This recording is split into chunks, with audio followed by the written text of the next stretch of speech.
InMotion E20 electric unicycle. Nag-restock na tayo sa Motor Electric. Samahan nyo kami mag-unbox again. And tingnan natin kung ano ang nasa laman ng box. Let's go.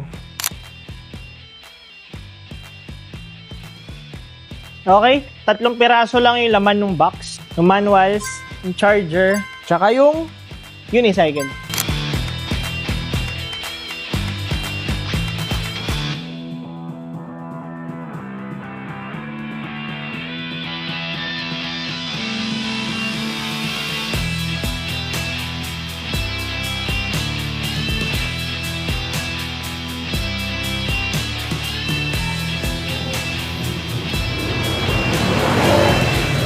After ma-unbox ng InMotion E20, quick activation lang sa InMotion app.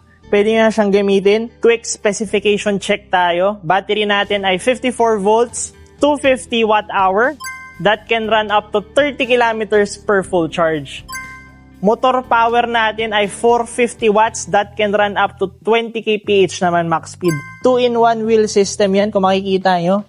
This unit is perfect for beginners kasi mabilis lang mag-balance. Kasama na tong EUC handle na retractable. And ito naman yung foot pedals natin. Meron na tong kasamang headlight and side lights. If interested kayo, kindly message our Facebook page, Motor Electric, Iveraway.